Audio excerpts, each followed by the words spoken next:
बहुत सारे कार्यकर्ताओं से इस बीच नहीं भी मिल पाया हूं, लेकिन आप सबको यह कहना चाहता हूं, मेरे लिए मेरा कार्यकर्ता भगवान के समान है। उसका मान सम्मान हर कीमत पर बनाए रखना, और कौशांबी का विकास तो आप अपने आंखों से, सिराथू का विकास तो आप अपने आंखों से देख रहे हैं, लेकिन पूरे उत्तर प्रदेश के अंदर जो विकास की गंगा सिराथू और कौशांबी में बह रही, यही विकास की गंगा पूरे यूपी में बह रही है। क्योंकि सपा बसपा की सरकार होती थी तो उनका काम होता था कुछ का साथ और कुछ का विकास, और भारतीय जनता पार्टी का मतलब होता है सबका साथ सबका विकास। मैं यह जानता हूं लगातार आप सब परिश्रम कर रहे हैं, हमें अपने राष्ट्रीय माननीय नेताओं को सुनना है। मैं आप सबसे इतना ही विनती करना चाहता हूं, एक जिम्मेदारी, आज मैंने नामांकन कर दिया है, अधिकृत रूप से तो माननीय राष्ट्रीय अध्यक्ष जी ने मुझे प्रत्याशी बनाया है, लेकिन आज से सभी लोग प्रत्याशी की तरह पूरे विधानसभा में कमल खिलाने के लिए, और केवल सिराथू ही नहीं बल्कि कौशांबी की तीनों विधानसभा में कमल खिलाने के लिए रात दिन परिश्रम करोगे? करोगे? दोनों हाथ उठा के बताओ, करोगे? आप सबको यह दायित्व मैं सौंप रहा हूं, और मैं पूरे प्रदेश में जहां भी मेरे राष्ट्रीय अध्यक्ष जी, मेरे प्रभारी जी, मेरे नेतागण मुझे निर्देशित करेंगे, मैं वहां प्रचार के लिए भी जाऊंगा। समय मिलेगा तो आप सबके बीच भी आऊंगा। लेकिन मैं यह लगातार, मेरे मीडिया के मित्र पूछ रहे थे कि केशव जी आपका सिराथू के बारे में क्या कहना है, तो मैंने उनसे यही कहा है कि सिराथू का प्रत्याशी केशव प्रसाद नहीं है, यहां का एक एक कार्यकर्ता और यहां की एक एक जनता प्रत्याशी है।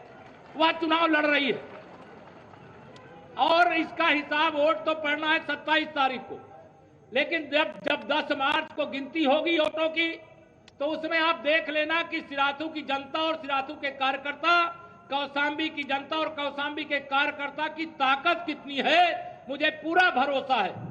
अगर हमने डबल इंजन की सरकार के माध्यम से ईमानदारी से सेवा की है, तो आपका आशीर्वाद भी ईमानदारी के साथ मिलेगा। कल मुझे कुछ पत्रकार मित्रों ने पूछा, आपके खिलाफ समाजवादी पार्टी ने प्रत्याशी भेजा है, आपका क्या कहना है? तो मैंने कल भी कहा था और आज भी नामांकन के समर्थन में आज इस सभा के मंच से कहना चाहता हूं, श्री अखिलेश यादव जी, आप प्रत्याशी बनकर के आइए, किसी को यहां भेज करके और दूर से मत बताइए कि आप कितने, क्योंकि करहल विधानसभा में जहां से इन्होंने नामांकन किया है, भारत सरकार के कानून मंत्री प्रोफेसर एसपी सिंह बघेल जी ने नामांकन कर दिया है। अगर उनको सुबह मालूम होता तो वो नामांकन नहीं करते, उनको पता ही नहीं चलने पाया कि भारतीय जनता पार्टी ने किस प्रत्याशी को भेजने का काम किया है। और आपको बता रहा हूं, मैनपुरी की करहल सहित चारों विधानसभा में कमल का फूल वहां खिलने जा रहा है। और आप सबका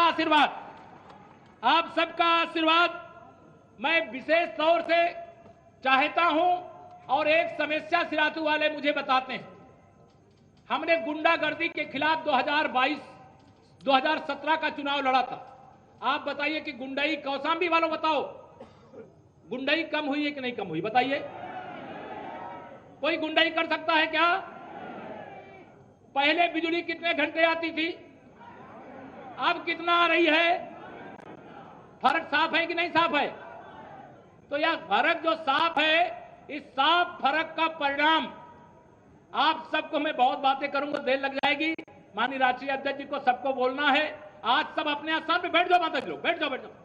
आप सब लोगों को मैं यहां पर हृदय से अभिनंदन करते हुए, जो मेरे ऊपर जिम्मेदारी है वो मैं आपको सौंप दूं, और आप सबको इतना कह करके कि माननीय राष्ट्रीय अध्यक्ष जी की उपस्थिति में, माननीय प्रभारी जी की उपस्थिति में, कि पूरे प्रदेश के अंदर पार्टी जो भी सेवा देगी, उस सेवा के हिसाब से मैं प्रदेश में भाजपा को जिताने के लिए अपनी ओर से कोई कमी नहीं रखूंगा। अर्थात प्रदेश में भाजपा का कमल, भाजपा गठबंधन के प्रत्याशियों को जिताने के लिए मैं आपका मस्तक ऊंचा करूंगा, सिराथू और कौशांबी का। और आप सबसे मैं निवेदन करता हूं, मेरा भी मस्तक पूरे प्रदेश में ऊंचा करने का काम आप सबको करना। करोगे? करोगे तो जोर से बताओ माननीय अध्यक्ष जी को। आप सब करेंगे तो यही मेरी ताकत है, आप सबका आशीर्वाद, इसी को लेकर के मैं जाना चाहता हूं। एक और मैं आपको जानकारी दे करके अपनी वाणी को विराम दूंगा। हमारे एक और माननीय विधायक जिनको फाफा मऊ से विधायक थे, श्री विक्रमाजीत जी पूर्व मंत्री हैं, यहाँ है, मुझे बताया गया, मैं उनका स्वागत कर, उनका भी टिकट काट दिया गया, लेकिन आज वह यहाँ पर उपस्थित हैं। कट गया, और कटने के बाद भी भारतीय जनता पार्टी के लोग कैसे काम करते हैं आप सबके सामने बताते हुए एक समस्या यहाँ बताते हैं कि जानवरों की बड़ी समस्या है क्या। आपको एक आश्वासन दे करके मैं जा रहा हूं, अभी तो हम पकड़वा रहे हैं, चुनाव आचार संहिता लगी है, लेकिन यह समस्या का जड़मूल से मतलब समापन कर देंगे। इतनी गौशालाएं बनवा देंगे कि एक भी छुट्टा पशु खेतों को चरने के लिए नहीं मिलेगा। और आजकल कुछ सपा वाले छोड़ भी दे रहे हैं, छोड़ते हैं कि नहीं छोड़ते बताइए, जिससे भाजपा को बदनाम किया जा सके। लेकिन सपा वालों समझ लो, भाजपा वाले बड़े समझदार हैं, जनता बड़ी समझदार है। इसीलिए 2014 से लेकर के 19 तक आपके साइकिल का पंचर ठीक नहीं हो पाया है। अब 22 में तो क्या हाल होगा, चाहे सपा हो, चाहे बसपा हो, चाहे कांग्रेस हो, तीनों एक हैं। और भारतीय जनता पार्टी, अपना दल और निषाद पार्टी, तीनों को मिलाकर के भाजपा की यह त्रिवेणी है। क्या है? भाजपा, अपना दल और निषाद पार्टी की त्रिवेणी कौन है? यह हमारा गठबंधन है। और हमारी पार्टी में अगड़ा पिछड़ा दलित का भेदभाव नहीं होता, अगड़ा पिछड़ा दलित की भी त्रिवेणी है, जहां हम सबका सम्मान करते हैं, सबकी पूजा करते हैं, सबका आदर करते हैं। इतना निवेदन करके आने वाली 27 फरवरी को आप भारी मतदान करोगे। कितने वोट से जिताओगे बता दो अध्यक्ष जी को। देख लेना, जो कहा जाता है कौशाम्बी वाले जो कहते हैं उसको पूरा करते हैं। अच्छा चलिए, मैं अध्यक्ष जी को 1 लाख बताता हूं, उस 1 लाख से अधिक अंतर से आप जिता के भेजोगे, सही है? हाथ उठा के बताओ, सही है? तो 1 लाख से अधिक अंतर से अध्यक्ष जी को बता दिया, बदनामी मत कराना।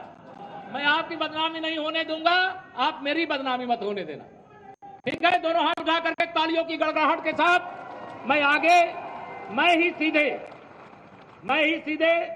अपना दल की राष्ट्रीय अध्यक्ष बहन अनुप्रिया पटेल जी को सादर आमंत्रित करता हूं कि वह आकर के भी अपना उद्बोधन, मार्गदर्शन और भाजपा गठबंधन के प्रत्याशियों को विजयी बनाने के लिए देने की कृपा करें। बहुत बहुत धन्यवाद।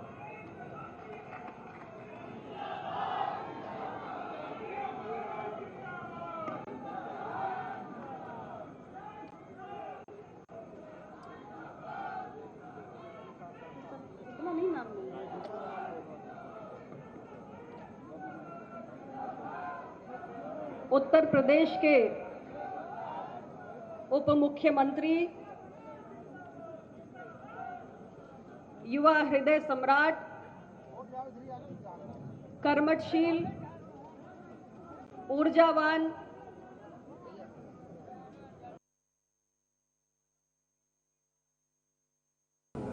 बड़े भाई आदरणीय श्री केशव प्रसाद मौर्य जी के आज इस विधानसभा सिराथू से नामांकन पत्र दाखिल करने के अवसर पर हम सब के बीच में विशेष रूप से यहां पधारे भारतीय जनता पार्टी के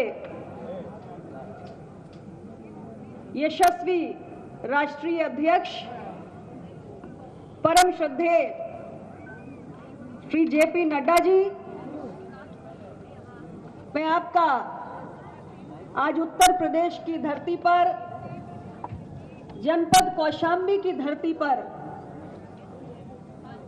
हमारे सभी जनमानस की ओर से और अपना दल और भारतीय जनता पार्टी के कार्यकर्ताओं की ओर से बहुत बहुत अभिनंदन, स्वागत, वंदन करती हूं। आदरणीय नड्डा साहब के साथ मुझे उनके स्वास्थ्य एवं परिवार कल्याण विभाग में राज्य मंत्री के रूप में काम करने का भी सौभाग्य प्राप्त हुआ है सरकार के पिछले कार्यकाल में। इसलिए मेरे लिए ये दुगनी प्रसन्नता का और गौरव का विषय है कि आज मुझे उत्तर प्रदेश की धरती पर उनका अभिनंदन करने का ये अवसर मिल रहा है। आज के इस मंच पर उत्तर प्रदेश के प्रभारी के रूप में मोदी जी की सरकार में वरिष्ठ मंत्री आदरणीय श्री धर्मेंद्र प्रधान जी का भी मैं बहुत उत्तर प्रदेश की धरती पर स्वागत अभिनंदन करना चाहती हूं। और उनके बारे में एक बात जरूर मैं कहना चाहूंगी, मेरे अपना दल के और भारतीय जनता पार्टी के कार्यकर्ता दोनों दलों के यहां पर उपस्थित हैं, कि मेरा आपसे परिचय पिछले कार्यकाल से है।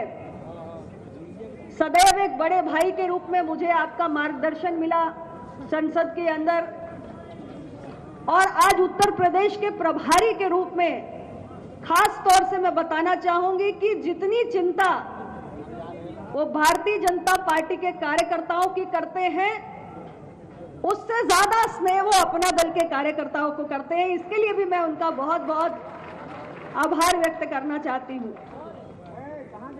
मंच पर इस क्षेत्र का प्रतिनिधित्व कर रहे मेरे भाई माननीय सांसद, आप सबके चहेते आदरणीय श्री विनोद सोनकर जी, बगल के जिले से सांसद आदरणीय डॉक्टर रीता बहुगुणा जोशी जी, मंच पर उपस्थित हमारे इस क्षेत्र के, इस जनपद के तीनों सम्माननीय विधायकगण,